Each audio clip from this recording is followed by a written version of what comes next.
વિદ્યાર્થી મિત્રો, આજે આપણે ધોરણ 7ની અંદર વિષય વિજ્ઞાનની અંદર અસાઇનમેન્ટનું સોલ્યુશન કરવાના છીએ. તો જોઈએ વિદ્યાર્થી મિત્રો, આગળની વિડીયોમાં આપણે પ્રશ્ન 2 સુધી સંપૂર્ણ સોલ્યુશન કરી ચૂક્યા છીએ. જો એ વિડીયો તમે ન જોઈ હોય તો આપણી ચેનલ ઉપર જઈને તમે એ વિડીયો જોઈ શકો છો. હવે આપણે વાત કરીએ પ્રશ્ન નંબર 3 એમાં છે નીચેના પ્રયોગોનું આકૃતિ દોરી વર્ણન કરો. એમાં પહેલો પ્રયોગ છે પ્રકાશ સંશ્લેષણની પ્રક્રિયા માટે સૂર્યપ્રકાશ જરૂરી છે તે દર્શાવવું. તો સૌથી પહેલાં આપણે સાધન સામગ્રી લખીશું. સાધન સામગ્રીમાં આપણે લખીશું કૂડામાં ઉગેલા એક સરખા પ્રકારના 2 છોડ, પછી આયોડિનનું દ્રાવણ. આ 2 વસ્તુ આપણે જોઈશે. અને એના પછી આકૃતિ છે, આપણે આ પ્રકારની આકૃતિ છે આપણે તૈયાર કરી દઈશું. એમાં છે અંધારામાં રાખેલો છોડ અને આ બાજુ છે સૂર્યપ્રકાશમાં રાખેલો છોડ. આ 2 પ્રકારે આપણે છોડ છે ગોઠવી દઈશું. હવે પદ્ધતિમાં આપણે લખીશું કે એક સરખા છોડ ઉગાડેલા 2 કુંડાલો, એક કુંડાના છોડને અંધારામાં રાખો અને બીજા કુંડામાં છોડને સૂર્યપ્રકાશમાં મૂકો. બંને કુંડાના છોડને નિયમિત પાણી આપો. 3-4 દિવસ પછી બંને છોડનું અવલોકન કરો. હવે અવલોકનમાં આપણે લખીશું અવલોકનની અંદર, તેમાં આપણે અવલોકન કરતાં જણાય છે કે સૂર્યપ્રકાશમાં રાખેલા છોડના પર્ણ પર આયોડિનનું દ્રાવણ મૂકતા ભૂરા કાળા રંગનું પર્ણ બને છે, જે સ્ટાર્ચની હાજરી સૂચવે છે. નિર્ણય: પ્રકાશ સંશ્લેષણની ક્રિયા માટે સૂર્યપ્રકાશની જરૂર પડે છે. એના પછી છે બીજો પ્રયોગ, લાળ રસ સ્ટાર્ચવાળા પદાર્થોનું શર્કરામાં રૂપાંતર કરે છે તે દર્શાવવું. તો સાધન સામગ્રીમાં આપણે લખીશું 2 કસનળી ડ્રોપર, પદાર્થોમાં લખીશું પાણી, પછી રાંધેલા ભાત, ચોખા અને આયોડિનનું દ્રાવણ. હવે આ પ્રકારની આકૃતિ છે આપણે તૈયાર કરીશું. એમાં પહેલી આકૃતિને આપણે આકૃતિ A અને બીજી આકૃતિને આકૃતિ B નામ આપીશું. અહીંયા નામ નિર્દેશ કરીશું: કસનળી, પાણી, પછી ભાત, આ બાજુ ડ્રોપર, આયોડિનનું દ્રાવણ અને રાંધેલા ભાત. પદ્ધતિમાં આપણે લખીશું કે સૌપ્રથમ 2 કસનળી લો, 2 કસનળીમાં ચોથા ભાગનું પાણી ભરો, 1 કસનળીમાં ભાતના દાણા નાખો અને બીજી કસનળીમાં ચાવેલા ભાત નાખો, એટલે કે રાંધેલા ભાત નાખો. બંને કસનળીની અંદર આયોડિનના 2-3 ટીપા નાખો, પછી તેનું અવલોકન કરો. અવલોકન કરતાં જણાય છે કે રાંધેલા ભાતનું દ્રાવણ જાંબલી કે કાળા રંગનું બને છે, જે સ્ટાર્ચની હાજરી સૂચવે છે.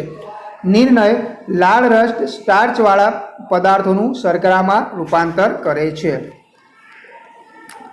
એના પછી ત્રીજું છે ધાતુઓમાં ઉષ્માનું પ્રસરણ ઉષ્માવહનની રીતે થાય છે તે દર્શાવવું. તેમાં આપણે લખીશું સાધન સામગ્રીમાં ઈંટો, એલ્યુમિનિયમ કે તાંબાનો સળિયો, ટાંકણીઓ. એના પછી છે પદાર્થોમાં મીણબત્તી અથવા તો મીણ. હવે અહીંયા આપણે આ પ્રકારની આકૃતિ છે અહીંયા તૈયાર કરીશું. એમાં આપણે 2 ઈંટો ગોઠવીશું, પછી મીણ, પછી એલ્યુમિનિયમનો સળિયો, નીચે મીણબત્તી આપણે ગોઠવીશું. પદ્ધતિ છે એમાં સૌપ્રથમ એલ્યુમિનિયમ કે તાંબાનો સળિયો લો, તેના ઉપર થોડા અંતરે મીણબત્તીની મદદથી ટાંકણીઓ લગાડો. આ સળિયાને એક છેડે 2 ઈંટો વચ્ચે દબાવો, બીજા છેડાને મીણબત્તીની મદદથી ગરમ કરો, પછી તેનું અવલોકન કરો. અવલોકનમાં લખીશું અવલોકન કરતાં જણાય છે કે ધાતુનો સળિયો જેમ જેમ ગરમ થશે તેમ તેમ સળિયા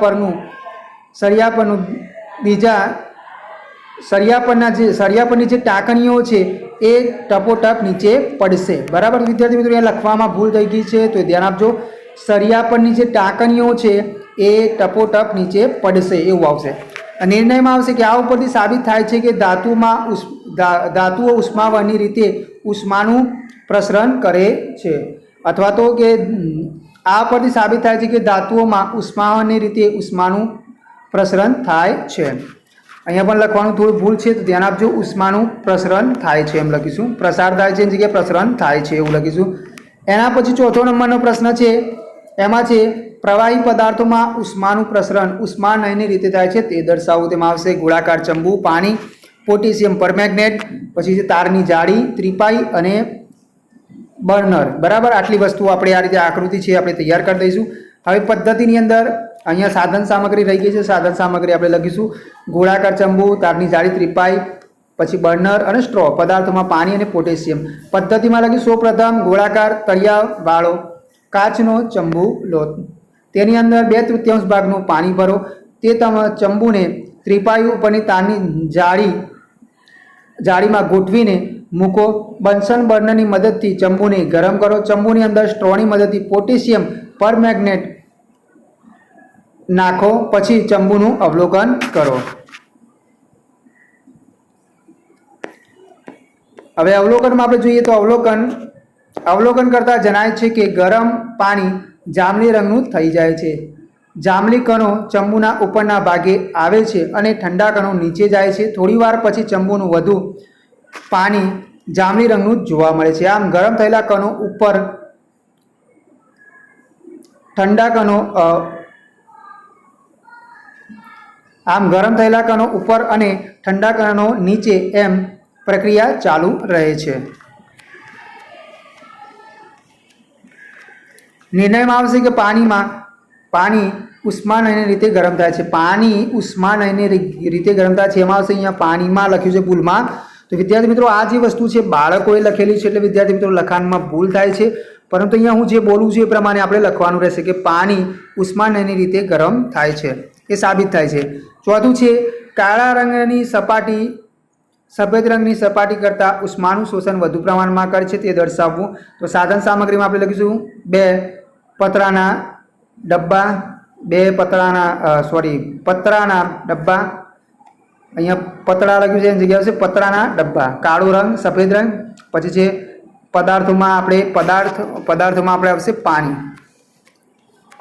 હવે અહીંયા છે કાળા રંગનો ડબ્બો અને અહીંયા છે સફેદ રંગનો ડબ્બો. આ રીતે આપણે આકૃતિ દોરી દઈશું. પદ્ધતિમાં લખીશું સૌપ્રથમ 2 પતરાના ડબલાઓ લો. સૌપ્રથમ 2 પતરાના ડબ્બા લો, પછી એક ડબ્બાની બહારની સપાટી રંગ કાળા રંગથી અને બીજા ડબ્બાની બહારની સપાટી સફેદ રંગથી રંગી દો. તો અહીંયા વિદ્યાર્થી મિત્રો લખવામાં થોડી ભૂલ છે. ડબ્બાની બહારની સપાટી કાળા રંગથી, અહીંયા આવશે કાળા રંગથી, અને બીજા ડબ્બાની બહારની સપાટી સફેદ રંગથી રંગી દો. તો એક ડબ્બાને આપણે કાળા રંગથી રંગવાનું છે અને બીજાને આપણે સફેદ રંગથી રંગવાનું છે. હવે છે કાળા ડબ્બાને A નામ આપો અને સફેદ ડબ્બાને B નામ આપો અને કલાક સૂર્યપ્રકાશમાં રહેવા દો અને અવલોકન કરો. અવલોકન કરતા જણાય છે કે કાળા રંગના સપાટીવાળા ડબ્બાના પાણી ગરમ થયેલું જોવા મળે છે. તો વિદ્યાર્થી મિત્રો અહીંયા પદ્ધતિમાં આપણે એક વસ્તુ લખવાની રહી ગઈ છે. તો અહીંયા આવશે કે ભાઈ સૌપ્રથમ 2 પતરાના ડબ્બા લો, પછી છે એક ડબ્બાની બહારની સપાટી કાળા રંગથી અને બીજા ડબ્બાની બહારની સપાટી સફેદ રંગથી રંગી દો. પછી આપણે શું કરવાનું છે કે બંને ડબ્બામાં પાણી રેડો અને પછી આવશે કે કાળા ડબ્બાને A નામ આપો અને સફેદ ડબ્બાને B નામ આપો અને પછી છે કલાક સૂર્યપ્રકાશમાં રહેવા દો અને અવલોકન કરો. તો એક વસ્તુ આપણે ધ્યાન આપીશું. પછી છે અવલોકન કરતા જણાય છે કે કાળા રંગના સપાટીવાળા ડબ્બાનું પાણી છે ગરમ થયેલું જોવા મળે છે. નિર્ણય આવશે આ ઉપરથી સાબિત થાય છે કે કાળા રંગની સપાટી ઉષ્માનું શોષણ કરે છે. હવે જે પ્રકરણ 4 થી 6 એમાં છે લાલ લિટમસ પત્ર અને ભૂરા લિટમસ પત્રની મદદથી આપેલ જુદા જુદા દ્રાવણો એસિડિક છે કે બેઝ તે લખો. તો અહીંયા કસોટી માટે છે એમાં છે લીંબુનો રસ.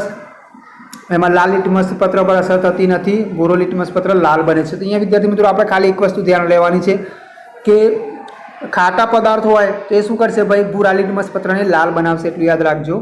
અને ભૂરા લિટમસ પત્ર ઉપર કોઈ અસર કરશે નહીં, એટલી વસ્તુ આપણે ધ્યાન રાખીશું. બરાબર. તો લીંબુનો રસ છે ખાટો છે એટલે ભૂરા લિટમસ પત્રને લાલ બનાવે, લાલ લિટમસ પત્ર ઉપર અસર કરશે નહીં. પછી નળનું પાણી તો એ અસર કરશે નહીં, એ એસિડ પણ નથી, બેઝ પદાર્થ પણ નથી, એટલે અસર થતી નથી. અહીંયા પણ લખીશું અસર થતી નથી અને અહીંયા પણ લખીશું અસર થતી નથી. એના પછી ડિટર્જન્ટનું પાવડર. તો ડિટર્જન્ટનું પાવડર છે વિદ્યાર્થી મિત્રો બેઝિક પદાર્થ છે એટલે શું કરશે લાલ લિટમસ પત્રને ભૂરું બનાવશે અને ભૂરા લિટમસ પત્ર ઉપર કોઈ અસર કરતું નથી. સોડા વોટર છે એ પણ અહીંયા શું આવશે અસર થતી નથી અને સોડા વોટર છે એ એસિડિક પદાર્થ છે એટલે અહીંયા આવશે ભૂરા લિટમસ પત્રને લાલ બનાવે છે.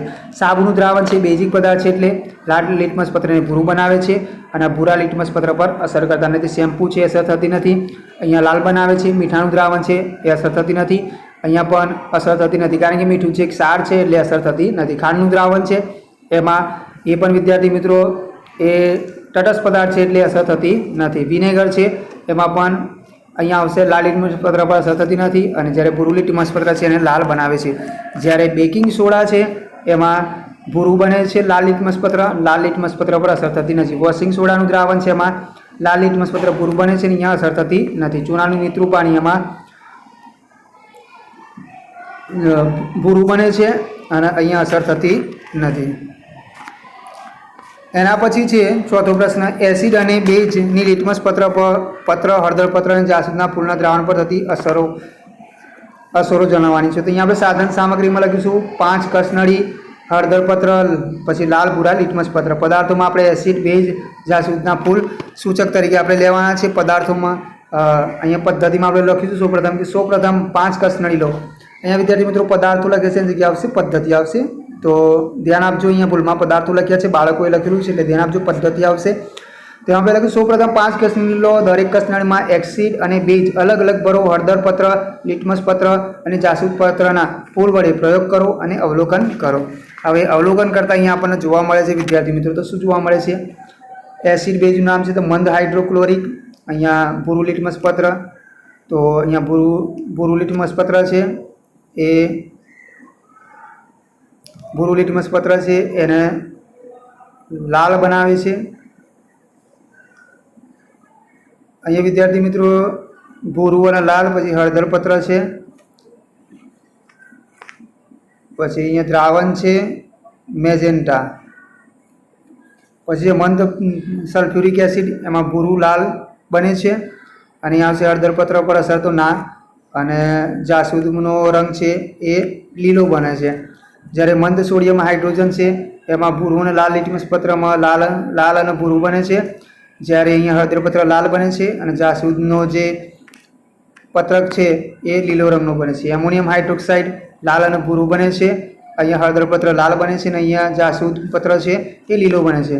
પછી કેલ્શિયમ હાઇડ્રોક્લોરિક એસિડ, એમાં લાલ અને ભૂરું બને છે, અને અહીંયા હળદર પત્ર લાલ બને છે અને જાસૂદ પત્ર છે લીલો બને છે.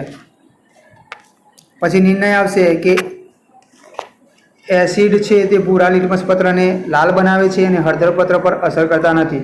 બેઝ એ લાલ લિટમસ પત્રને ભૂરું બનાવે છે અને હળદર પત્રને લાલ બનાવે છે. એસિડ જાસૂદના ફૂલના સૂચક સાથે મેજેન્ટા રંગ અને બેઝ સાથે લીલો રંગ આપે છે. એના પછી પાંચમું છે, એમાં છે એસિડ અને બેઝ વચ્ચે થતી તટસ્થીકરણની પ્રક્રિયાનો અભ્યાસ કરાવો. સાધન સામગ્રીમાં આવશે 4 કસનળી, પછી કસનળીનું સ્ટેન્ડ, પછી છે અહીંયા ડ્રોપર, કસનળી અને હોલ્ડર, આટલી વસ્તુ આવશે. પદાર્થોમાં આવશે મંદ HCl એટલે મંદ હાઇડ્રોક્લોરિક એસિડ, મંદ સોડિયમ હાઇડ્રોજન, પછી ફિનોલ પથેલિનનું દ્રાવણ. હવે આ પ્રકારની આકૃતિ છે આપણે તૈયાર કરીશું, અને પદ્ધતિ છે એમાં આપણે આ રીતે લખીશું કે સૌપ્રથમ 4 કસનળી લો, 4 કસનળીને ABCD નામ આપો. અહીંયા 4 લખ્યું છે એની જગ્યાએ 4 આવશે. 4 કસનળીને ABCD નામ આપો. કસનળી એમાં મંદ